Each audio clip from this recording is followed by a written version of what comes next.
Hoje, Kamala Harris falou pela primeira vez depois de Joe Biden desistir da corrida à Casa Branca. Em um breve discurso na Casa Branca, ela agradeceu Biden pelo apoio e disse que o legado dele é incomparável. A vice-presidente não aceitou perguntas dos repórteres presentes no local, mas nas redes sociais publicou uma mensagem motivacional e contou que vai fazer a primeira viagem de campanha ainda hoje. Sobre essa mudança no rumo da campanha democrata, eu converso agora com Manuel Furriela, que é professor de Relações Internacionais da FMU. Professor, muito boa tarde para você. Sempre bom ter o senhor aqui com a gente. Bem-vindo. Boa tarde. Professor, eu quero começar pedindo sua opinião sobre Joe Biden desistir da candidatura à reeleição. Você considera que foi uma decisão acertada por parte de Joe Biden, na verdade, por parte do partido, né? E se sim, mesmo sendo acertada, não foi tempo demais até que ela fosse tomada? Porque a gente teve aí um mês desde as primeiras especulações até agora, né? Com certeza foi demorada, foi acertada, mas demorada. E eu acho que nem em relação a ser, ou poderia ter sido há um mês atrás. Não, deveria ter sido há alguns anos atrás. Quando Joe Biden foi candidato à eleição e acabou sendo eleito, já naquela campanha ele já apresentava sinais de problemas de saúde. Eu vejo dessa forma, eu acho que ele já apresenta uma saúde debilitada. Então, naquele momento já havia esse sinal. Então, já deveria ter imaginado o Partido Democrata, a quem eu atribuo os principais erros, até mesmo em relação a Joe Biden, a decisão equivocada de não ter construído outra candidatura para que não se chegasse agora, neste momento, e já tão adiantado, tivesse que se tomar uma decisão que deixou muito traumática toda a situação. E acredito também que ele só decidiu por isso, Joe Biden, por conta das últimas pressões. Ele estava perdendo financiadores, doadores de campanha, sofreu até mesmo pressão da imprensa local, da imprensa americana, da imprensa especializada em negócios, né? Por exemplo, nós tivemos uma capa até mesmo cruel da revista The Economist em relação a ele. E depois, na semana passada, já acreditávamos que a candidatura não iria continuar, por quê? Os principais caciques do partido, como o ex-presidente Bill Clinton e Barack Obama, pressionaram de uma forma determinante Joe Biden no final da semana, o que culminou aí com essa desistência de candidatura. Então, foi muita pressão, muita cobrança, e somente quando ele sentiu a inviabilidade é que ele desistiu, deixando o cenário numa situação difícil para o próximo candidato construir em tão pouco tempo uma proposta, projetos e até mesmo uma candidatura. E o que muda para Donald Trump essa altura do campeonato? Porque a gente está vendo um processo eleitoral com muitas reviravoltas a todo momento. Com certeza, você pegou um ponto importante. A desistência de Joe Biden é só um dos elementos dessa conturbada eleição. Então, nós tivemos alguns fatores até mesmo inéditos, né? Donald Trump sofre ações judiciais que questionam vários dos seus comportamentos e que mancham a campanha dele, mancham a candidatura dele, independentemente de procederem ou não, independente de qualquer fator, são realmente problemas judiciais que a gente não pode desconsiderar. E aí você tem também o filho de Joe Biden com problemas judiciais. Depois nós tivemos, durante também todo esse processo, muitos incidentes e um atentado ao outro candidato, que quase levou à sua morte, e agora essa desistência. Então, um período muito conturbado, uma das eleições mais atabalhoadas que os Estados Unidos já teve na sua história e que joga numa incerteza também o resultado, independentemente de quem seja o futuro candidato democrata. E com todas essas mudanças, professor, vai mudando a narrativa de campanha também, né? Porque o discurso estava todo focado no governo Biden, principalmente na idade dele, nas condições cognitivas dele. Agora a pergunta começa a girar em torno de Trump, né? Se os americanos querem a volta de Trump ou não. Isso obriga o partido a mudar toda a estratégia e mais, tem um risco também do feitiço virar contra o feiticeiro, porque agora Donald Trump é o candidato mais velho da história dos Estados Unidos, né? Sem dúvida, eu acho que essa questão de idade em relação a ele não vai ser tão não vai ter críticas tão fortes, porque ele está em bom estado. A gente viu até mesmo no atentado, ele se reergueu rapidamente ali durante o atentado, né? Ele, inclusive, tomou conta da situação, percebeu o que estava acontecendo com bastante agilidade. Então, mesmo que venha algum ponto em relação a isso, acho difícil ter alguma eficácia, porque, na verdade, a questão da idade eu acho que nem é o ponto aqui, mas sim uma questão relacionada com uma vulnerabilidade, com um problema de saúde de Joe Biden e que aparentemente Donald Trump não tem. Então, acho que esse ponto não vai funcionar se os seus críticos quiserem levar adiante. Mas está mudando também a campanha de Donald Trump por vários motivos. Primeiro, teve o atentado e ele sabiamente, no meu ponto de vista, tomou uma decisão de buscar um quadro como seu vice no Partido Republicano, um quadro mais raiz, um político tradicional do partido. Então, ele acertou porque ele reunificou o Partido Republicano em torno do seu nome, já que ele também tinha lá seus problemas dentro do partido, e trouxe ali um momento também de compaixão sobre a sua situação e um discurso ameno, se a gente for observar, inclusive trazendo integrantes da sua família que geralmente não faziam parte ou não era uma imagem que ele utilizava. Tudo isso para buscar eleitores que tradicionalmente não votariam em Donald Trump. Então, ele reorganizou a sua campanha depois do atentado e agora ele vai observar quem que vai ser a candidata ou candidato para poder também mudar o discurso. O discurso contra Joe Biden não faz mais sentido em relação à futura candidata ou candidato. Professor, agora, embora o nome da Kamala Harris não tenha sido oficializado ainda, né, a maior probabilidade, ao que tudo indica, é que seja ela a substituta de Joe Biden na candidatura à presidência. Como que você avalia a escolha do nome dela? Seria mesmo o nome certo, com mais chances de vitória? Ou algum outro governador, por exemplo, poderia garantir um melhor desempenho para os democratas? O ponto é que não tem boas alternativas. Não estou dizendo que não tem bons políticos no Partido Democrata, inclusive os governadores que você mencionou são muito populares e são de estados importantes. Tem um da Califórnia, que é o estado mais importante dos Estados Unidos, o estado mais rico. O ponto é que nenhum deles construiu uma candidatura, participou de discussões, apresentou projetos. Então tem que tudo ser tirado rapidamente. E Kamala Harris, dentro das opções, é aquela que pelo menos já estava no jogo, né? Não só por ser vice de Joe Biden, mas porque sempre ela tentou construir uma candidatura própria, inclusive na eleição anterior contra Joe Biden, né? Como candidata do Partido Democrata. Outro ponto importante é que os recursos de campanha eles são da chapa Joe Biden-Kamala. Então, eles não podem ser alocados em outra e valores substanciais já foram arrecadados. Então, acho que por conta de todo esse cenário, acaba sendo dela o nome mais viável. Embora ela tenha construído essa campanha própria, como o senhor mesmo trouxe para a gente, ela não é uma vice-presidente muito popular, né?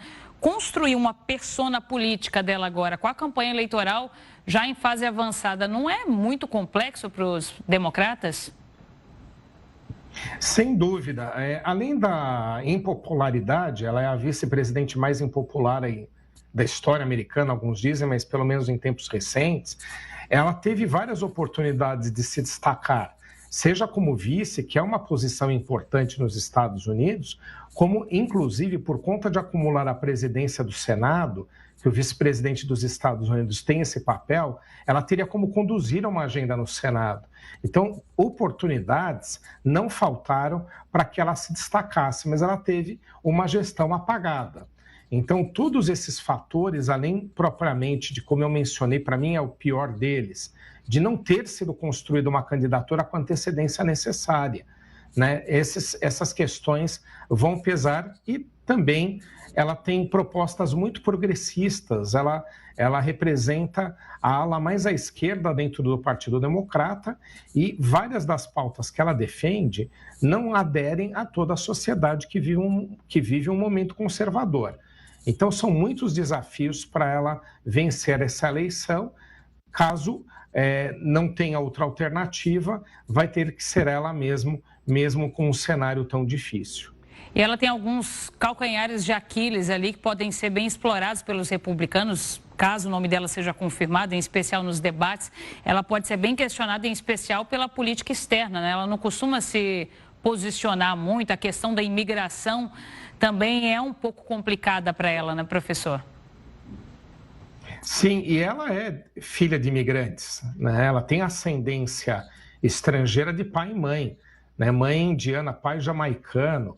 Então, até que ponto ela seria neutra? Digo isso aos olhos dos eleitores, né? Até que ponto ela seria neutra para poder conduzir uma questão tão sensível nos Estados Unidos como é a questão da imigração. E ela tem outros posicionamentos que eles são polêmicos, digamos assim. Por exemplo, em relação ao aborto. Ela é a favor da liberação do aborto. Não estou dizendo que a pauta é certa ou errada, mas sim de que tem uma parte da sociedade que não vê dessa forma, né? Então, é difícil para ela. Agora, eu acho que, como eu mencionei, o desenho é de que não há outra opção melhor no momento. O Partido Democrata pode até entrar em outra candidatura, utilizar outra, mas vai ter que enfrentar vários problemas, o do fundo da campanha, por exemplo, né? É um desafio muito grande abrir mão de tudo que foi arrecadado por conta de mudar a chapa. Mas, com todo esse cenário, ela vai ter que construir vai ter que ter um discurso de unidade nacional, escolher bem o vice para representar uma parte maior da sociedade, porque ela acaba sendo uma candidata muito segmentada a certo grupo importante, mas que não tem a maioria, que não representa a maioria do país, e é de maioria que se vive, é de maioria que os candidatos se elegem. Professor, a gente está falando de pautas importantes para os americanos, né? A imigração, o senhor trouxe a questão do aborto, que no início da campanha, pelo menos, estava entre os assuntos mais comentados pelos eleitores. Mas a gente tem o Donald Trump, por exemplo, que é a opção, geralmente, do eleitor mais conservador, e ele já se posicionou em alguns momentos também a favor do aborto. Será que a discussão ainda é reforçada nesses assuntos importantes, ou ela já ganhou um campo da paixão muito maior? Porque a gente vê que, em especial no caso de Donald Trump, que é uma figura bastante carismática, o eleitorado não parece estar muito importando com as mudanças de opinião, por exemplo, do Partido Republicano ao longo dos anos. Teve uma personificação ali, o partido está muito mais trumpista do que o que era o Partido Republicano de fato até aqui, né? Sem dúvida. O que acontece é que a gente deve lembrar que o Donald Trump, ele era um outsider, né? Que era uma expressão que se usava e se usa para aquele que está fora do processo. Ele não era filiado tradicionalmente a um político do Partido Republicano. Tanto é verdade que ele cogitou construir uma candidatura independente. Depois ele conseguiu viabilizar-se dentro do Partido Republicano, mas ainda assim com um contragosto dos políticos tradicionais do partido. O fato é que o partido conseguiu se tornar um pouco mais trumpista, concordo com você, os anos foram passando, ele foi eleito em outra oportunidade, ficou forte também agora como um candidato, melhor candidato que o Partido Republicano pode ter em termos de mais chance, né, de ser eleito. Tudo isso somado com a comoção do atentado, onde ele tomou uma decisão muito interessante, porque ele buscou, dentro do Partido Republicano, um quadro que fosse raiz. O seu vice é um quadro tradicional do Partido Republicano, representa bastante. E ele construiu no momento onde ele estava com força pós-atentado. Então, ele sai fortalecido e estar com mais força dentro do seu próprio partido é parte do que é necessário para sair eleito. Então, ele está num momento privilegiado em todos os cenários. Professor, passada essa fase de pressão para que Joe Biden desistisse da candidatura à reeleição, ficam agora algumas dúvidas no ar com relação a ele, né? Uma delas é como que ele deve se comportar caso Kamala Harris seja de fato confirmada como candidata. Ele deve se envolver para que ela seja eleita? E um outro ponto ele não sendo considerado apto para se candidatar à reeleição, ele não publicou na nota em que desiste, né, da disputa o motivo, mas todo mundo sabe que a questão da saúde dele foi fundamental para isso. Ele não tendo condições de se candidatar à reeleição, ele tem condições de continuar até o final do mandato dele? Como que fica o mandato de Joe Biden agora também? Você pegou no ponto.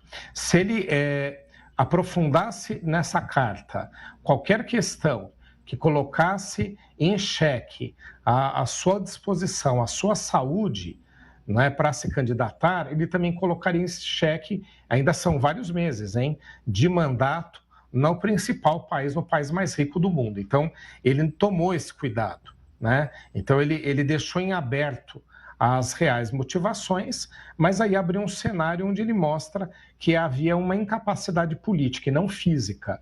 É um cuidado que ele teve que tomar, caso contrário, ele poderia sofrer algum tipo de medida até de impeachment, de afastamento por parte do Senado ou questionamento judicial que poderia implicar até no seu afastamento do cargo, justamente por não ter capacidade de ir até o final. Mas ele tomou esse cuidado.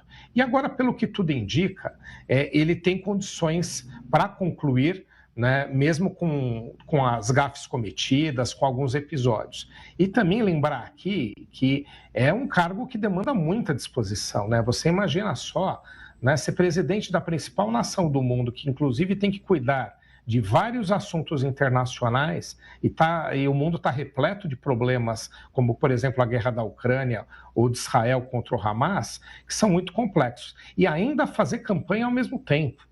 Então, sempre foi muito exaustivo para ele, como seria para qualquer um.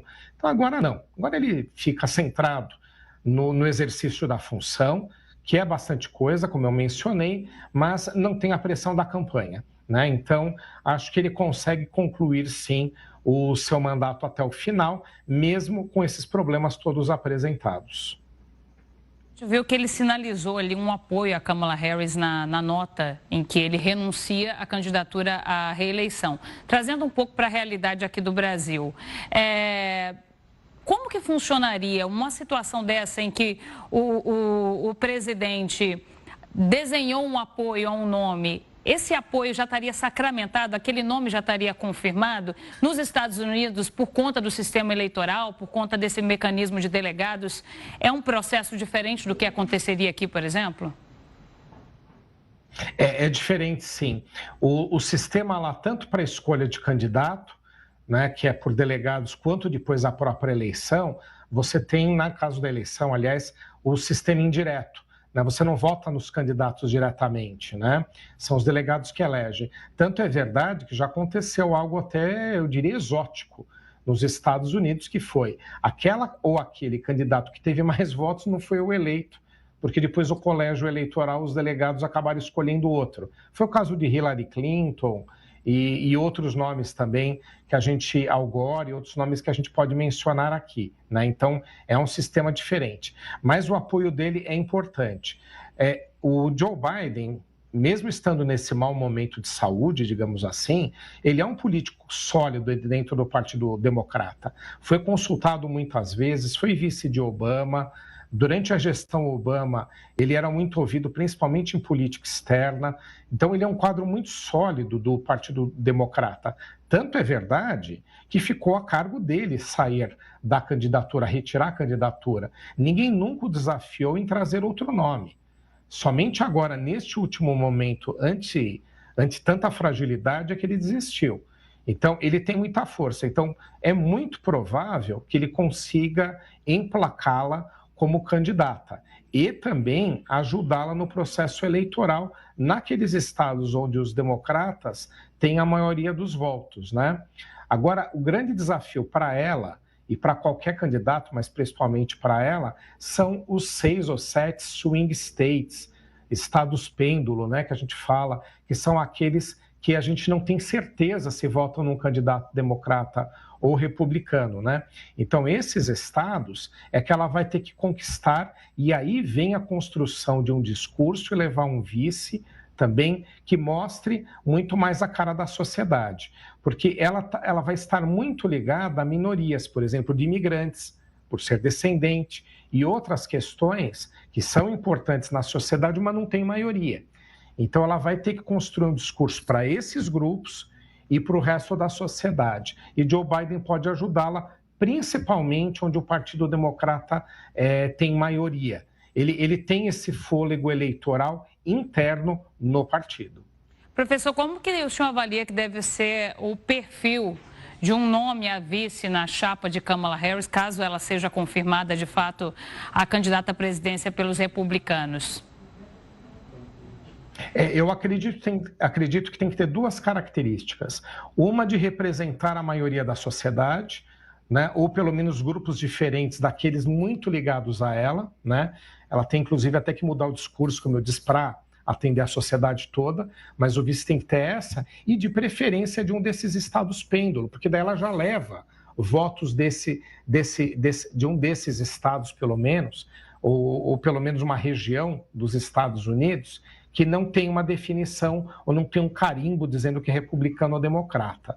Então, eu acho que um desses realmente vai ser uma opção, né, que ela vai utilizar, ela vai compor esses critérios. Isso vai ajudar a candidatura dela. Caso contrário, ela fica fazendo mais do mesmo, né? Ela reforçar a base que ela tem não faz sentido se ela precisar conquistar o resto do país.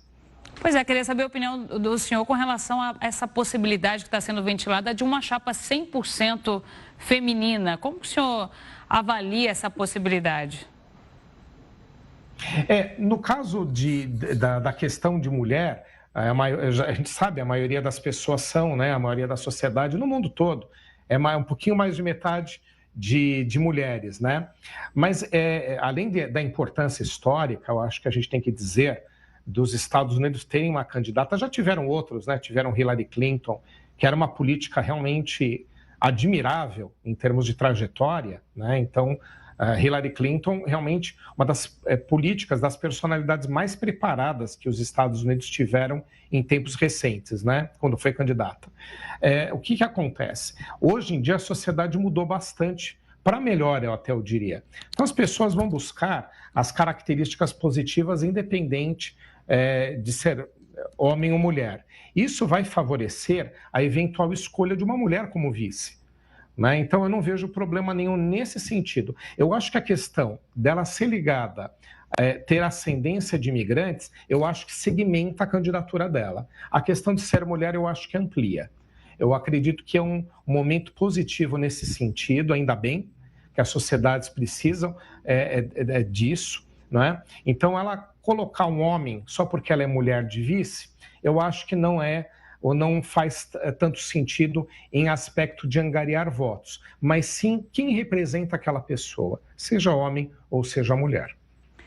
De fato é uma campanha cheia de reviravoltas, né, professora? A cada hora uma coisa diferente acontece, vários temas sendo levantados, inclusive esse debate em torno aí de uma possível falta de renovação também das lideranças dos grandes partidos. A gente está falando das eleições nos Estados Unidos, mas é uma discussão que vale aqui para o Brasil também, né? Professor, quero te agradecer, viu? Sempre bom tê-lo conosco. Muito obrigada pela participação e uma ótima tarde. Eu que agradeço, só lembrar um último ponto, né? Kamala tem uma trajetória incrível, tá? Então a gente está falando dos pontos difíceis, porque a gente está fazendo uma análise técnica, tá? Mas ela é uma personalidade com uma história bem interessante, para também pesquisarem um pouquinho.